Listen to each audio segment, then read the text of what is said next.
This video will cover mixed cryoglobulinemia, an immune hemolytic disorder that may lead to red blood cell disease. To anchor ourselves, let's appreciate that this room looks cold. It has all these cryotherapy pods, and the top of the image says room 2 and 3.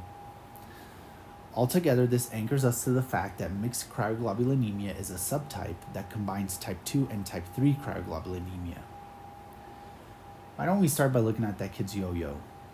If you remember, one of the coolest tricks to do with a yo-yo was the loop, and it looks like he might do it.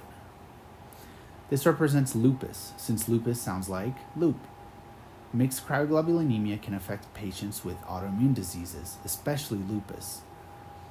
Next, look at that fan. It's even HEPA C filter certified. This one's very important because hepatitis C infection is the most common cause of this disease. The next one is that little patch of blue flowers with beautiful green leaves and grass. This represents lymphoproliferative disorders, since lymphocytes are blue and lymph is normally represented by the color green. Patients with lymphoproliferative disorders are more likely to develop this disease. Moving on to some symptoms. The kid is listening to some music on his headphones. The headphones represent sensory neural deficits. You see how his knee is all banged up? This represents arthralgias.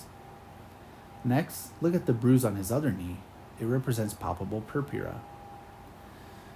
There's a random glowing ball of yarn on the ground. This represents glomerulonephritis, since glomerulus in Latin translates to ball of yarn, and since there's inflammation of glomeruli, the ball of yarn is glowing. I wonder what this establishment means with that 2 miles per gallon painting. I don't know, but for us it means that on histology, this disease resembles type 2 membranoproliferative glomerulonephritis, which can be shortened to 2 mpg, or 2 miles per gallon. And you see how the painting's pink and purple? That'll help us remember that this is a finding on histology. What about that other painting? Doesn't it look like fingerprints, kind of?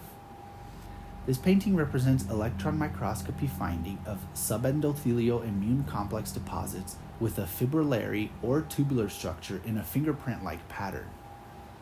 The blood vessel above the painting should help us remember tubular structure and subendothelial deposits, since the painting is under the vessel. The artist who painted it, fibrilli, should help us remember fibrillary structure. Notice how the doormat is in the same colors as the 2 mpg painting we just talked about. And this image sort of looks like it takes place in a basement, right? Maybe they bought this doormat at a famous store that the name ends in depot. Anyways, this doormat represents dense deposits in the basement membrane, which is another histology finding. Interestingly, type 2 membranoproliferative glomerulonephritis is also known as dense deposit disease. Lastly, the purple cloud. This one is a characteristic finding on peripheral blood smear in these patients. You can see pale purple cloudy aggregates of protein.